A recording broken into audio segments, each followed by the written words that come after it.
Hello, friends. Welcome again to Spanish in English, a podcast series where I try to explain the subtleties of the Spanish language in English so everybody can understand the very basics of this beautiful language. Today, I'm going to talk about personal pronouns, the difference between Spanish and English, and the difference within the Spanish-speaking world itself. Before we start, if you're listening to this podcast on YouTube, please go ahead and subscribe to the channel and activate the bell to get a notification when I upload new podcasts. If you're listening from Blogger, feel free to subscribe to the blog either from your own Blogger account or using your email. So, our first question here for those who know absolutely nothing about grammar is: what are personal pronouns? Personal pronouns are those words you use to know who is talking in a sentence or to whom you're talking.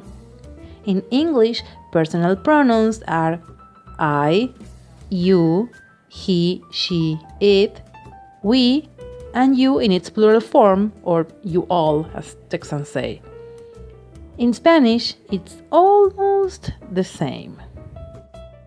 Let's start with our first personal pronoun, which is I. As you probably already know, in Spanish it is yo. It's possible that you hear it pronounced as yo. That's how we pronounce it here in Argentina, and also in other countries like Uruguay and Paraguay. Yo is very simple and everybody will understand you no matter how you pronounce it. The problem comes with you. No, not you. You, the pronoun, the singular form. This is the pronoun you use when you address just one other person. Like when you say, "You're a nice dog," or "You can fly, Wendy." In both sentences, although you're using you are, which is the plural form of to be, the pronoun remains singular. You are talking to one single dog and only to Wendy, nobody else. For this pronoun, we have in Spanish several options. The first one and the most common is tú. Tú eres un buen perro. You are a nice dog. Or tú puedes volar, Wendy. You can fly, Wendy. Tú addresses only one person, only one dog. But we also have usted, which is the very same thing, except that it is used in very special cases. Those special cases have to do with the relationship you have with the other person. Usted is a sign of respect. You're going to address elderly people with usted, or your boss, the principal at your school, your doctor, or an attorney. And believe it or not, there is yet another pronoun in this category: vos. Vos is used exactly like tú for informal relationships, but you'll hear it only in Argentina, Uruguay, Paraguay, and some other parts of many Latin American countries. Vos has its own conjugation, but it's not necessary to learn it to communicate.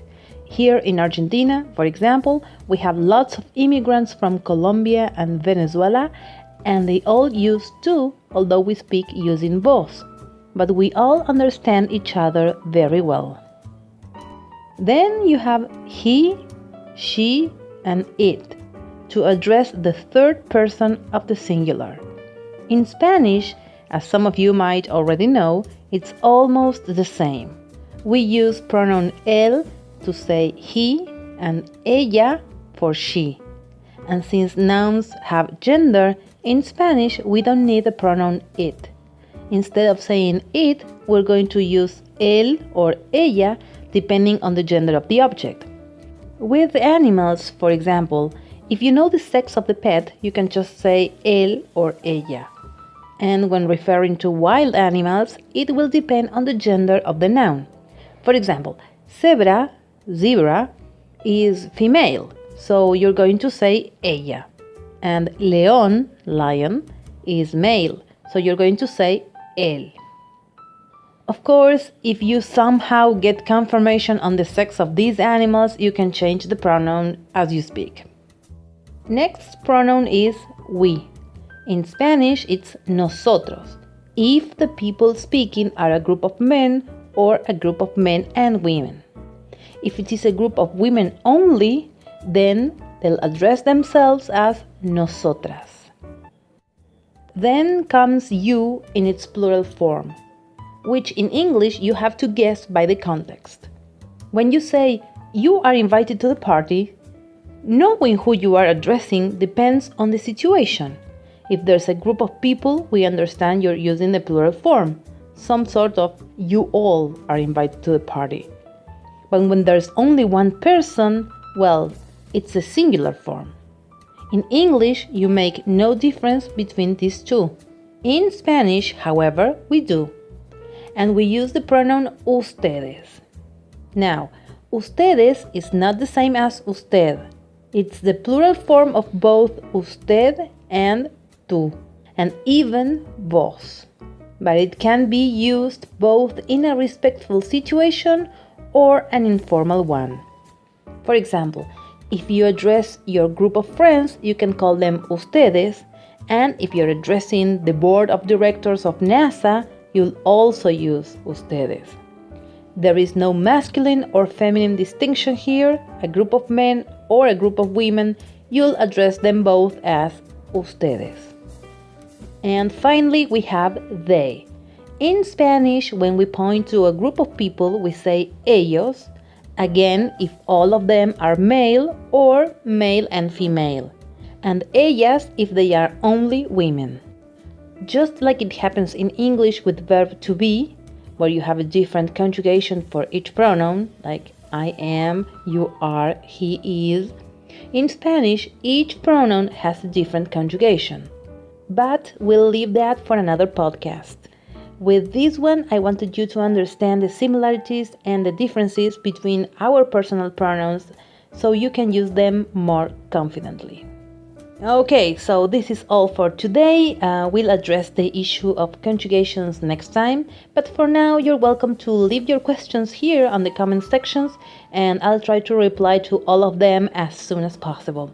Thank you for listening to me and see you next time.